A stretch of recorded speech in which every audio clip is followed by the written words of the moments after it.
Welcome back to the Keep It Tottenham podcast. I'm the token bird. Who are you? I'm made-up name Harry Hotspur. Come on, you Spurs! Okay, that's emphatic. Here's a bit of music.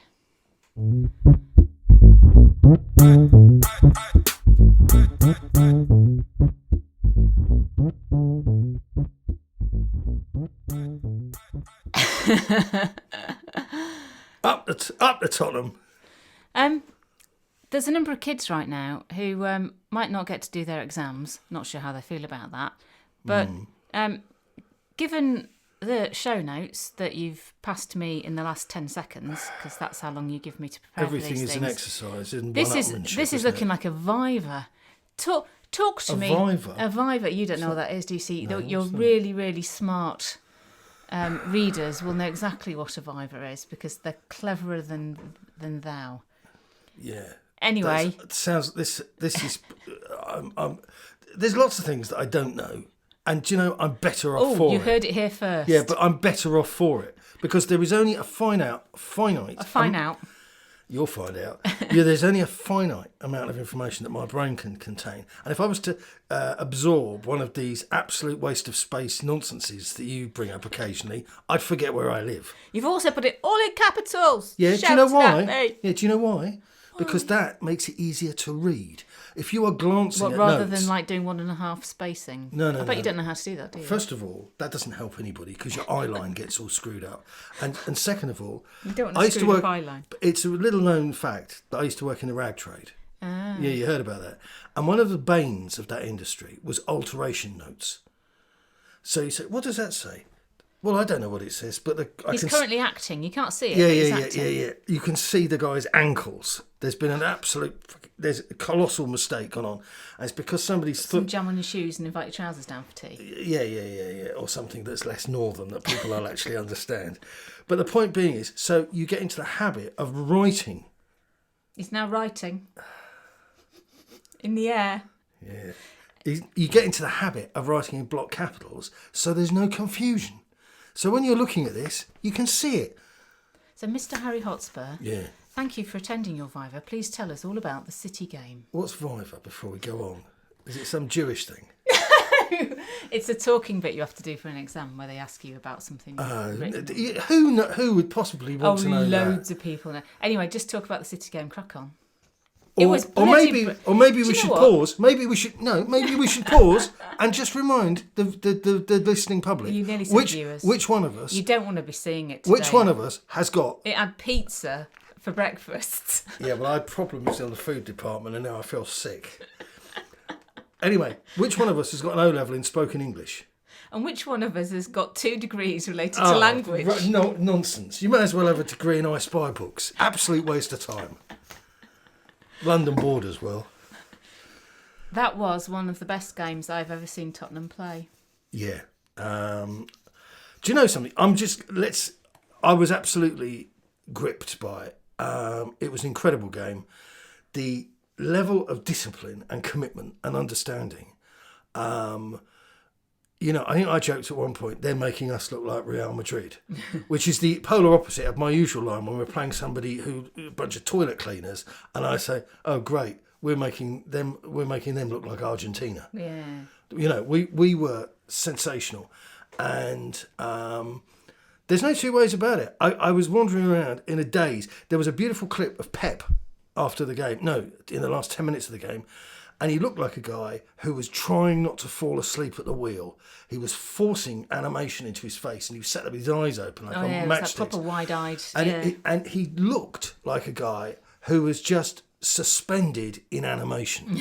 He'd been staring at it. He understood what he saw, but he just didn't get it. Mm-hmm. And if you drill down into all the stats, you'll see exactly what put that look on his face. But just even if you're not interested in the stats, which I totally get, if you watch the game as a sentient adult, opposed to a crybaby millennial who wanted to bring Bale on after 20 minutes because you wanted every goal to be an overhead bicycle kick from the halfway line.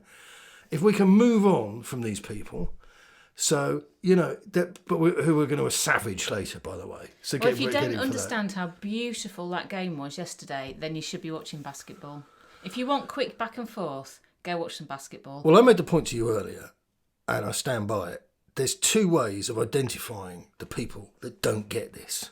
One is they're what's that video thing? The TikTok thing. Yeah, TikTok, you just said it. Yeah, that. Well, I can't use it because my brain doesn't work like that. Yeah, I'm sure there's squirrels that the BBC are filming in a garden at the moment, getting a nut out of a tube, would be interested in watching TikTok. I'm not. But if you want everything, if you want an animated quickie, none of that. Thank you very much. Hey. But opposed to the usual stuff. But if you want a 20-second clip where the monkey falls off of the piano, if that's what you need. Yeah, if that's what you need, then you're in the wrong business. I just think because that's cruel. Watching Tottenham was amazing yesterday. It was tactical, wonderful, and from a footballing point of view, I've got yards of really sweet moments that Spurs played. Tanguy, Højbjerg, Aurier. There were and Kane. There's yards of clips. And today I've had a bad day. I got up late. It was my own fault. I didn't have any proper breakfast. I ended up eating half a pizza, and I just hate it. I like getting everything done early doors, and then have the rest of the day to myself. But so anyway, drink and fall asleep. Basically. Exactly.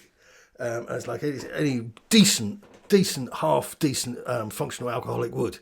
But the point, any saga man. But the point being is that we had it was a sensational game, and I honestly I don't want to do the like James O'Brien thing here, but please don't. Have a go. But I feel sorry for people who are enclosed in their minds that they just can't get it. That they're looking at it and they say, I really like watching the Ajax game. But anyway, don't worry about the silly voices, because I've got a silly voiceover to finish off this show with, which is going to kill you. Absolutely kill you. It's amazing. I'll hold you to that. Yeah. So death is coming. Don't worry about the killing bit. Thank you very much. Yeah. Yeah. I was watching that game with, and my heart hasn't beat that fast and that hard since, for a long time. Careful what you say. I think it might have also had something to do with the gallons of coffee I managed to have yesterday. Oh, but that game was just, I couldn't take my eyes off it. I was more confident than I'd felt in a long while that actually we could do this. But this is because you understood. Mourinho. Because you could see what they were trying to do and were succeeding in doing on the pitch. There was a plan, and they were working to it, and they were a team. They knew it. Watching it without the crowd sound, so you can hear them shouting at each other. Yeah, amazing. Interestingly, mostly what I heard was French. Yeah. And there's a heck of a lot of some really excellent communication going on. And don't bring the fans back. That's another point we're going to come on to. Well, yeah, quite. We've got some amazing individuals who are progressing and doing some super stuff, but we are a team, and City couldn't get past us. It's the kind of thing that frustrates me when we try and do that we're playing up against another team who are defending amazingly and we just can't get past. And I do get frustrated when I watch it that way on. But this worked, and it was every single moment of it was just beautiful. But you understood what you were watching, and I mean, we'll cover this now and again, and this is going to be one of the agains. So I made the thing about the TikTok. You knew what you were in for. You understand what Mourinho is about. You understand the players that he's bought. You understand what he's trying to weave together. So you sit down. They manage, because everybody raises themselves as human beings to a level of brilliance to pull it off. Mm-hmm. They manage to execute the plan, and you appreciate it because you could see it all coming together and it made sense. There are people out there who, again, I feel sorry for. I'm not even angry with you anymore. I used to be really angry with you, but now I've just reached this zen point where I'm actually sorry. I have pity in my heart for you, and I never thought I'd have that for anybody, but I have pity for you because you're the sort of people who would go in... I don't think they're listening to you, sweetie. Well, do you know, though, but this makes the people that are listening so happy. They're thinking to themselves, they are the smug bleepers, because he goes, I'm not one of those people. I get it. I'm intelligent. I'm in the top 5%. Can you imagine? You're listening to a show that just rewards you by talking about other people. That's just amazing. But the people who don't get it are the people who go to the cinema to watch Psycho, or go to the cinema to watch the original Cape Fear film, and 10 minutes in, no car chases, no gunfights. No. You can tell that his mother died years ago, that he keeps on going back. Do you know what I mean? These people, they have no soul, and they have no light and shade, and they have no intelligence. And that's as nasty as I can be. Because that's like, it's to see what they achieved yesterday. I'd watch that every week, and there were still people out there who are in two minds about Mourinho, which is fine because again, I don't have any anger in my heart for you, just pity. And there are still people out there who are saying they're feeling a bit shortchanged because it was a bit boring. Let's tell them what they missed. They missed a. If you look at, we'll have all this on theboyhotspur.com later on, but if you look at this was a war of attrition, which Mourinho denied. And just to give you an indication, and this, you know all this if you watch the game, but in certain disciplines within the statistics, so like you have your passing accuracy, your long ball accuracy, interceptions, recoveries, all that jazz. Excuse me. No. And I'll begin. Have a drink. But if you look at those, Tottenham didn't dominate any of the positive stuff. So immediately the Poch revisionists and the anti-Mourinho say, see what he's done there. He's admitted it. It was boring.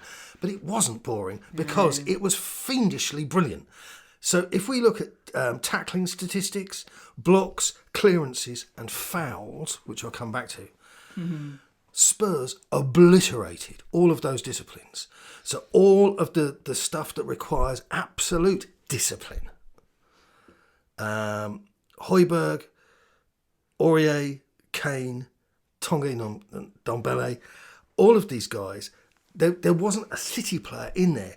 So if you go to shots, attacking through balls, all the sort of so-called exciting stuff. And this is where we have to really, really, really think about the use of the words here. If it's exciting, but it doesn't achieve anything, what was the point? Mm-hmm. So I actually found, and maybe I was dropped on my head as a baby, I actually found everything, repeated at some speed, I might add. She took a hell of a run up, that woman. But the amount of energy and excitement and beautiful moments I can only describe that came from Tottenham players as they were defending is just sensational. But the way Tottenham weathered the storm, and Højbjerg in particular, him and Sissoko created this sort of axis in the middle. Bye-bye, Harry Winks. We love you, but we will not miss you. Whereby City were forced to go down the sides, or the wings, as we call them in professional football. And well remembered. And what was brilliant is that Mourinho set his wing-backs deep. So he created the reality, but he created this illusion of having this sort of six-man defence or five-man defence. Mm-hmm. And the net result was that we also had as well that players who, under normal circumstances or previous seasons enjoyed, wouldn't have been there. We had this mentality, this, and I'm not going to say philosophy because philosophies are for philosophers, and this is football. We had this approach whereby we defend as a team, and so Harry Kane and Sonny were both back in the deep in the trenches when it counted, and it was extraordinary. The commentary, if you were watching on Sky, was dreadful. Gary Neville, clinging on his fingertips, through gritted teeth telling us that City was still in this, which they were. They were incredibly still in it. But he was really, really, really reluctant to credit Tottenham for doing anything. And anybody who thinks football is all about, tea and medals and bicycle kicks and top bins and home in time for a cuddle with mummy, you're out of your mind. That's not how it works. And we did get a masterclass. And I should... this sounds a bit, but I think we should be grateful for that. And those that got it are euphoric today, and those that didn't get it, you missed out, kids. Number of fans who weren't getting all of that, but interestingly, I was watching some of the commentaries afterwards on the YouTubes, and came across our old friend Hugh of the Gilet. Ah, Alface. And he actually said some stuff I agreed with. Yeah, and what was absolutely brilliant, is that you can't do anything about Tim Sherwood. Right? There's no way of repackaging him. What you get is the guy who would, if you're at your father's funeral, he'd be trying to get off with your wife. Right? That's who he is. And if you don't understand something, and me, who you don't like, is telling you that you're wrong and you're damaged, and I want to help you, but I can't be bothered, you're very comfortable in that, because you're just like, oh, well, he's a know-it-all, isn't he? And he's this and this. But if Tim Sherwood is kicking your teeth in, metaphorically, where are you in the food chain? You have yet, in the evolution of human beings, to crawl up onto the beaches and develop legs. That's where you are. And Sherwood, beautifully, I mean, you couldn't you need Tim Sherwood to explain this to you, because anything I say is too sophisticated. What you need is to be really upset, and Tim Sherwood will do that, because every times he opens his mouth, he annoys people. And he says, he was going, oh, yeah, he's brainwashed them. Yep. He's brainwashed them. I thought that was a good word. Well, it's a great word if you want to really annoy the room. And his line about, he said, well, I look at my winner's medal, and on the back of that, who wants to be reminded that he has a Premier League winner's medal? Nobody. Right? Irksome little oik that he is. And what was he right about? But he was right about the fact that that Mourinho has managed to communicate to this bunch of desperate, worn-out, psychologically knackered players that all they need to do is to listen to him. He is a winner. He is his speciality is winning and delivering trophies. And Tottenham we've all had enough of the chit-chat and the pushing on for fourth place and all that guff and all that absolute guano. Put that on your roses. What Tim Sherwood says in a nutshell is that the metric is winning. And I know some of my readers, they roll their eyes when I say it. Well, it's embarrassing, because if I open a copy of the Racing Post or Golfing World or whatever it is, let me tell you something, folks. There never has been a mention about how great it is to be an up-and-coming side forever. What they talk about is the people that win and the people that lose. And there's everybody else in between lost. Now, if Tim Sherwood says to you, well, on the back of my winner's medal, you know where you are. And this team have understood. And if you look at Harry Kane, people are now beginning to get it a little bit. Well, Tim Sherwood was making the point, and also included himself in it, saying, well, these guys are already rich. Precisely. That was the other line. He said, I'm rich, they're rich, I never have to work again. They're set up for life. Yeah. But they've still got to have that winning mentality, because there's a significant number of people in this team, and Harry Kane's one of them, who still hasn't got a winner's medal.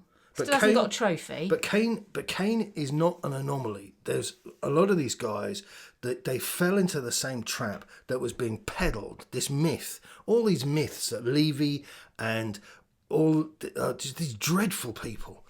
While Levy was coining it by getting us into the top four all the time, Pochettino was out there using this absolute Stasi speak about, it's about competing. And I grew up listening to, watching on TV, you watch The Athletics, right?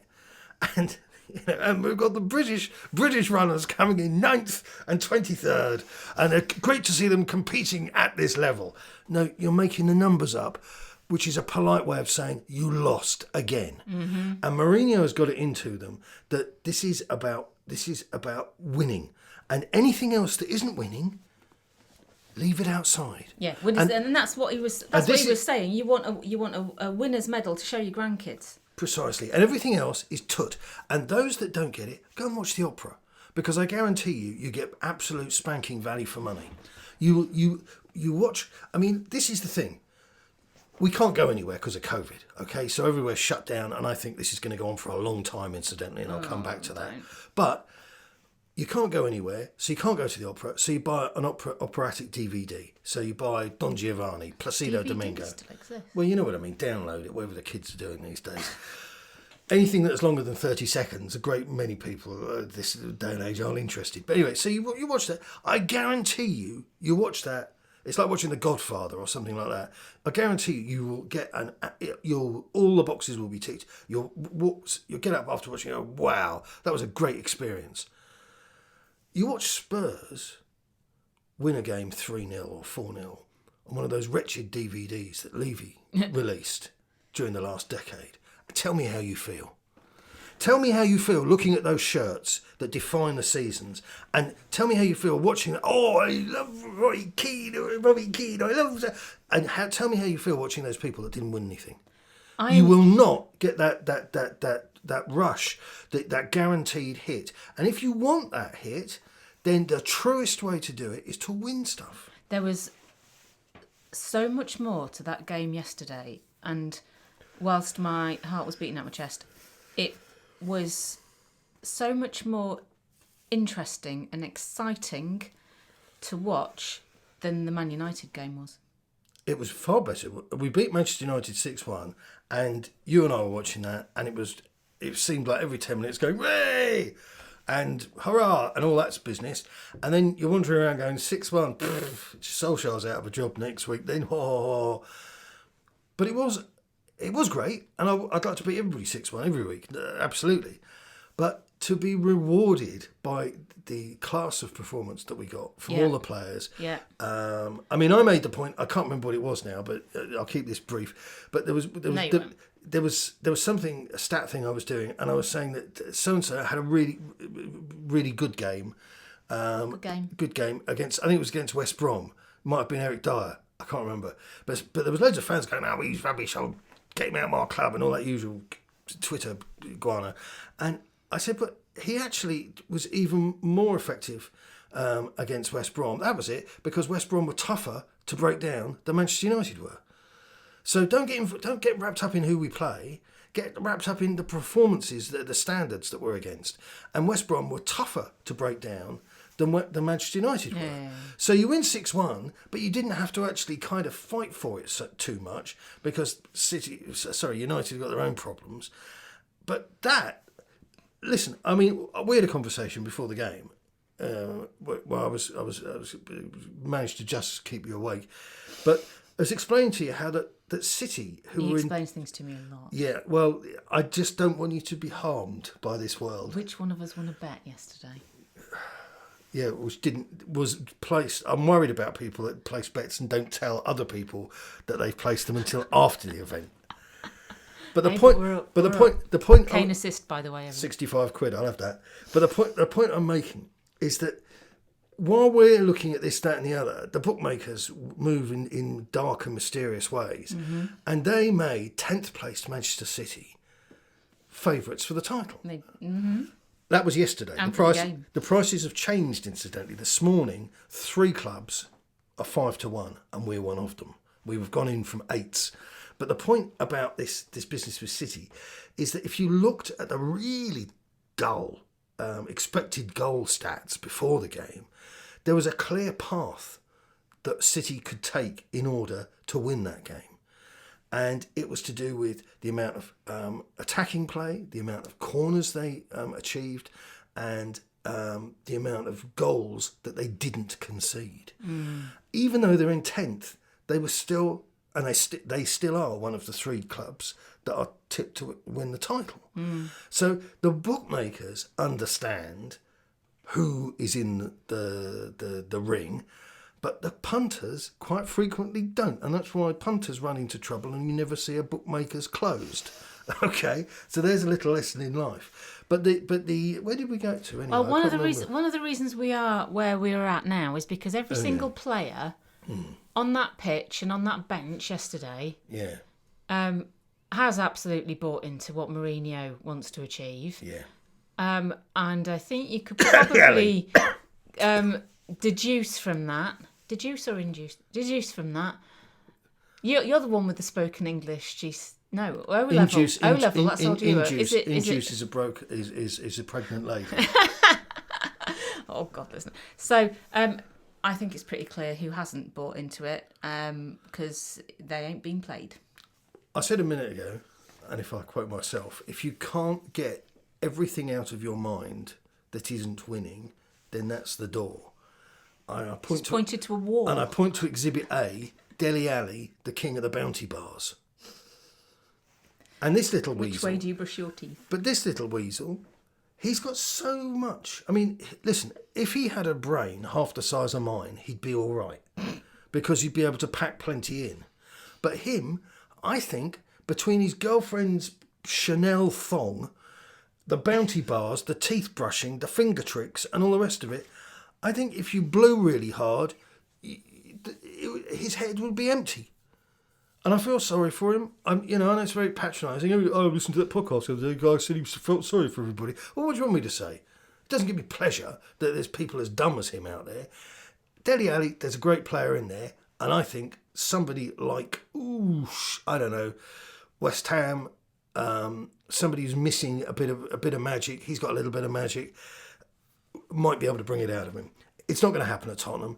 He's not made the bench in several games. He's not trusted. He can't be trusted. Do you think you'll play him against? I don't see the point. I think every time that Mourinho plays him, I think he just ends up rolling his eyes until his head hurts. And why would Mourinho do that? I was really pleased to see no Sanchez. Sanchez is a player that when we first got him, I felt that we were looking at a natural successor, and not because he's a gentleman of colour, but a successor to Ledley King, because he physically had the same kind of attributes, the sort of long legs, his positional awareness was very good. That lasted for about 4 or 5 games. That fairy tale imaginings that went on in my own head. And then we've been left with this guy who just is, I don't know, he just is off the pace. He just doesn't appear. There's so many mistakes in his game. I don't know if it's a confidence thing or what, and how you get that back, if at all. But do you think he might even go in the winter transfer? Well, this is what I think. I think this January is going to be unusually busy, and I don't think just for us. I think for everybody.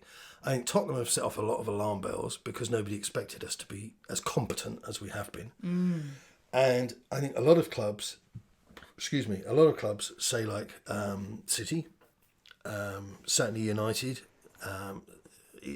Chelsea maybe less so, but I think a lot of clubs, big top clubs, are looking at where they are and they see that there are big pieces missing. And this is one of the things about what Mourinho's done. We don't have any huge pieces missing. We're now at a point of fine-tuning. So you look at players like Reguilon and Doherty and Tongi, guys like this, and it's about just getting them up to the right level. So with Sergio, it's about polishing the diamond. With Tongi, it's about his positional awareness. He was being shouted at a lot yesterday when there was corners and all this sort of business. And Doherty needs to find his feet in terms of just how attacking he's going to be, who he's going to find in the final third, and it's less about I give you this is a massive for example. For example, Doherty, as we know, sadly managed to get sucked into the madness of the interlull, picked up COVID-19 somewhere along the way, and he's he's actually got it. I thought it was just he did get it. He's up to his eyeballs. It's coming out of his ears. and which is very bad if you get it coming out of your ears. It's one of the main symptoms you've got to look out for. Well, that's in the final throws. A few come back. But just to put it into perspective, I will suggest that a number of people, would have seen that he was out, and that meant Aurier in, and go, oh, okay. I must admit, yeah, it was. Okay, so that's fair enough. That's fair comment. And to make it even worse, I only saw Aurier make one mistake.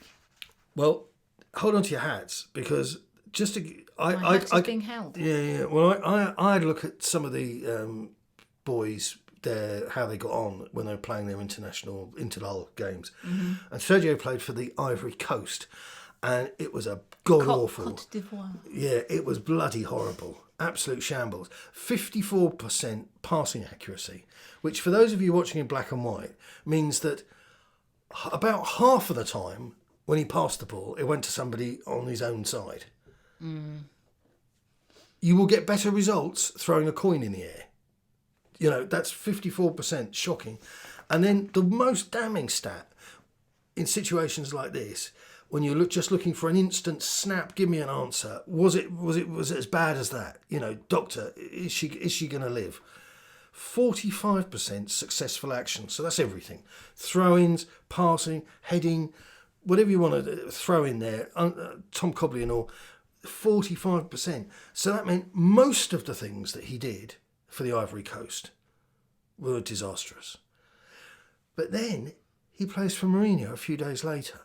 And this is the leg. He comes in a few days later, plays for Mourinho, and has one of his best performances of all time. Yeah, well, he knew what to do. He'd been told what to do. Because he was being coached properly. And he also probably knew, with the look of furrowed eyebrows of the Portuguese, that dicking about wasn't acceptable. So you're going to pass. You pass to him, you pass to him. You keep those two people in your mind the entire time, because nobody's going to be closer. Maybe Harry Kane will pull in if we're under pressure, but you pass to a white shirt and you make sure it goes to their feet and you make sure it goes at a sensible speed. All the stuff that is just essential day-to-day competencies. And I think this is what Mourinho has brought in. And when you listen to Kane talking after the game, and I'll touch on this as well, but Kane's mental health, he looks happier. He looks such more at ease. He was crying out. We watched the All or Nothing thing. Yeah. And he's the one saying, well, I don't know if people aren't taking responsibility, they want to blame other people. He spoke like a captain, spoke like a man, if we can say that in this dreadful age in which we live. But he spoke like somebody with some damn minerals. This guy, he has now played, I maintained, everybody visualise, you know where the penalty spot is? Go back about 25, 30 yards. Kane under Pochettino and anybody else was running backwards and forwards, hoping to get some part of his body on the end of the ball and put it in. Like those ping pong bat things you have as a kid where the ball's still attached on a string. The old Mel Brooks Blazing Saddle, and he can't do it because he's cross-eyed. But that one, exactly. And the repetitiveness of that. And when he came off, he looked like death warmed up. Obviously, and all this stuff. And he was in real trouble, and he'd either scored or he hadn't scored, and it was all about whether he'd scored, and boring. Kane now, his mental health, you can see, is going through the ceiling. He's everywhere, and for good reason. And it's like Gavi Neville said yesterday. He said, "Oh look, he's in the defence." Well, actually, that's not a kind of like laughy, jokey thing. That's all hands to the pump. And this goes back to the Mourinho mantra about courage and honesty and family. Yeah. And defending as a team. Yeah, and this is how, without any disrespect to anybody else, you little things out there, how men behave when they're at their best. And this is what he's done. He's turned these guys into a unit. And look at Højbjerg. You pointed out, what were you watching earlier, the match of the day thing? And you just started giggling because Højbjerg had got barbed wire tattooed around his elbow. His arms, yeah. Yeah. Oh, right, okay. And there's a fantastic clip I've got for you as well, where what was that guy? Who's the guy who used to play for Leicester City? That's with Man City. Mahrez. He tried to feign. He tried to cheat. Tried to steal a penalty from us, or a free kick. And Højbjerg followed him up the road with his arms out. just mumbling in his ears. He wasn't shouting at him, because people who lose their temper effectively tend not to do that. They always leave a bit back. And again, this is how men behave at their best. What we've got here is a team of men, grown-ups. So Dele Alli, I think he's going to spend Christmas on the top of somebody else's Christmas tree. One other thing that, as I mentioned earlier, I'm quite enjoying the fact that there actually aren't any fans, and we can listen to the shouts. Donkey! For which they are still apologising when you hear the F word. We can't say it on air because I haven't ticked the box on iTunes. But you just why are you apologising? We're watching football. Just put something up beforehand that says there may be. Well, like I said, I don't know. But anyway, the point I'm getting to is that football games without the fans there, I think, are making us play better. You've nailed it. A few weeks back, I think the guy was Mr. Frosties or something, made the point when we played Chelsea, the fact that Tottenham didn't have their own fans on their back. And this is what he was saying, suggesting, asserting. And I agree with him. And I can imagine that against City, there would have been people in the audience, the client reference numbers, who would have broken the silence to groan and to suggest that and chants of Bale for Bale to come on, because they wanted something wonderful to happen. And just get over it, guys. You're watching. You are in the wrong building. And yesterday, I think we really again benefited from no fans. City weren't cheered on by anybody, despite knocking on the door endlessly, being told off. No, you can't come in. It must have been quite debilitating mentally and physically. And that was the other thing. Gary Neville was saying, when they come in, Tottenham aren't going to be able to keep this up. You absolute chump. It takes just as much energy, if not more mental energy, to keep attacking and get nowhere, because you get no rewards, no fruits for your labour. So the idea that defending for your life is somehow more draining than attacking and achieving nothing. I don't even know where these people come from. But anyway, but the whole point is that so many of our players have got the message and are really performing as a unit. Absolutely. It's just amazing. So how are we looking, do you think, in comparison to let's call them our rivals for the top spot? I think we are. I think it's ours to lose. I think everything is for us to lose, which is a phrase I really hate, because it damningly puts all the burden of responsibility on you, obviously. But I mean, I think there are teams out there who look at Tottenham and say, well, we can sit here with our rosary beads hoping they do something wrong, or we have to have a look at ourselves. And that's why I think that the January window they'll hope we're still Spursy. I think we can still be. We're almost still, even though there's some commentators saying, yeah, Spurs can do it. Yeah, Spurs can do it. I think lots of people are still thinking in their heart of hearts, nah, Spurs always mess it up. There'll be someone else. The trouble is that those people are banking on something happening against a scenario which has drastically changed.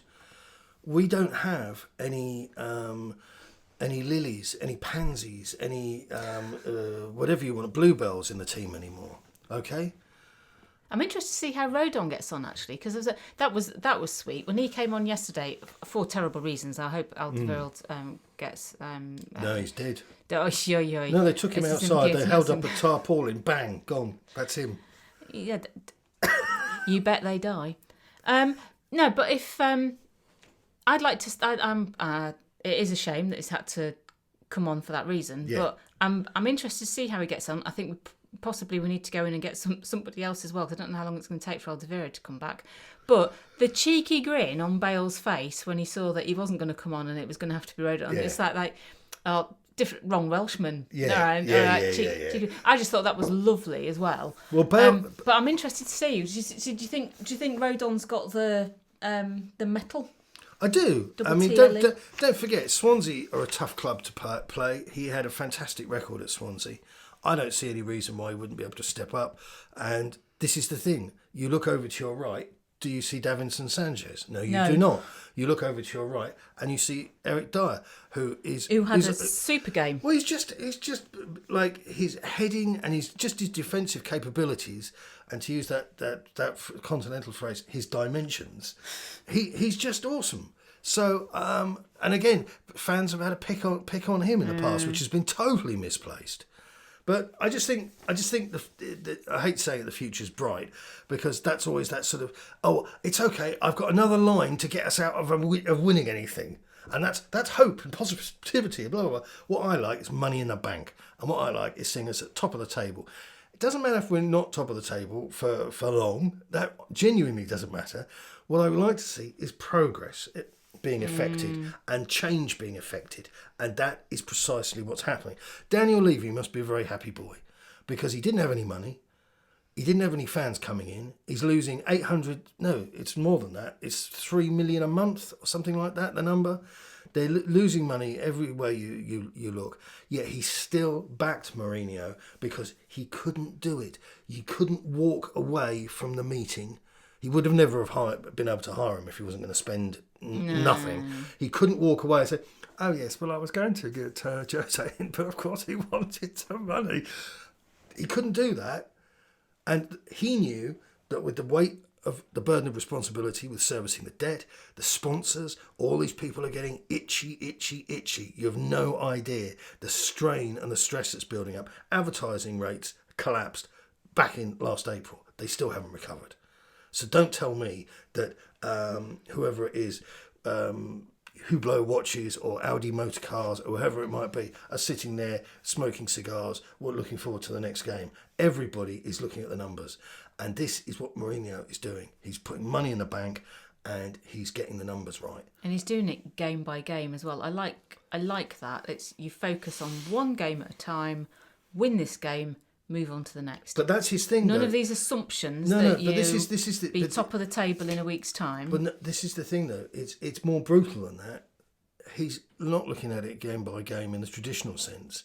He wants to win every game. Because the problem with losing is it sneaks up on you and it becomes a habit.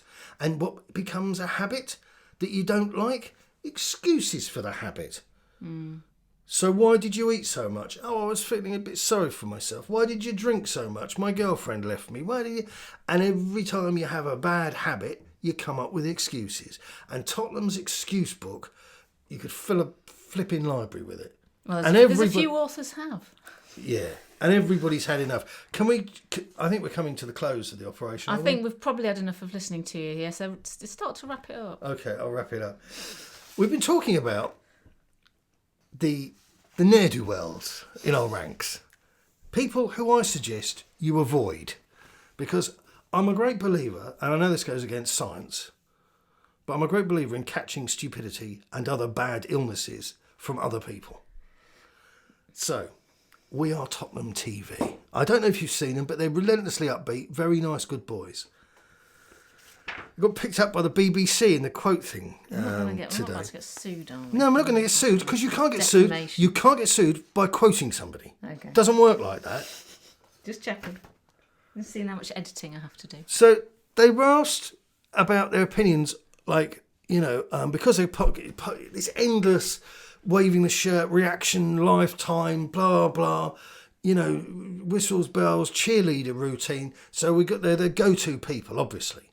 So they go and ask them. And it's, I don't want to talk to the BBC. I'm too busy.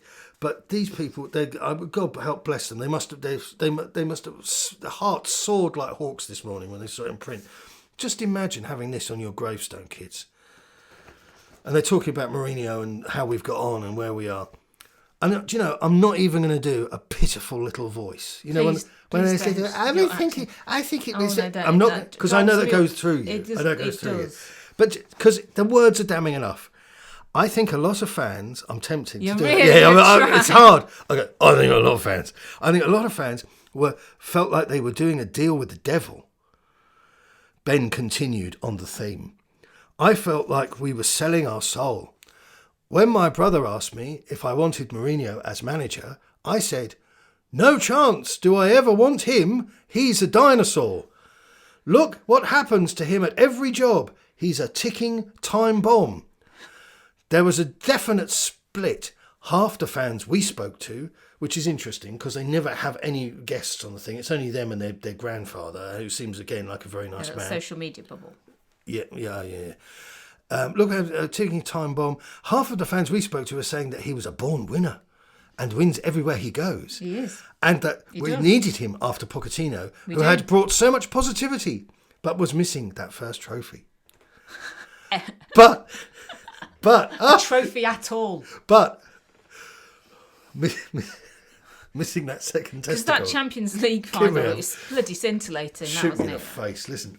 But the other half saw him as Manchester United / Chelsea reject who was past it. Oh.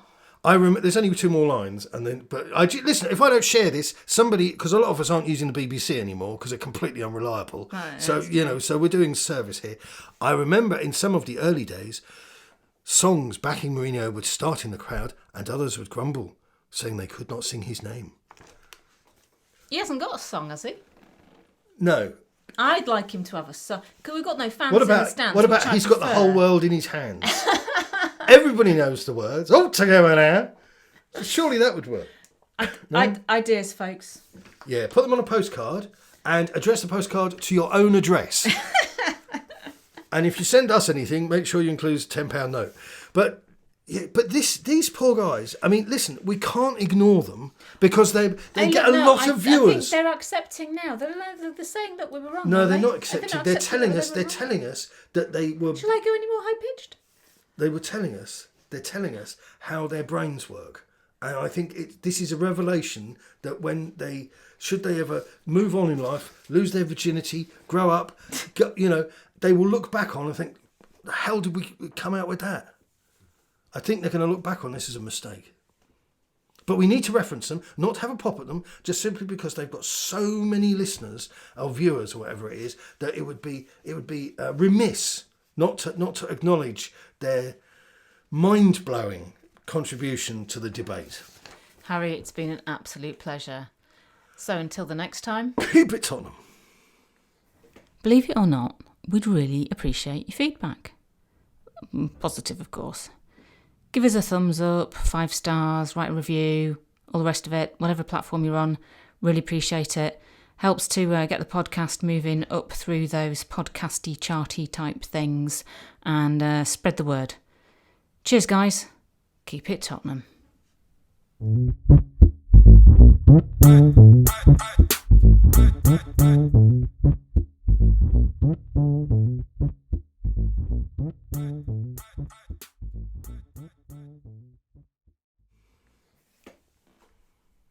That felt like it was quite long. That's what she said.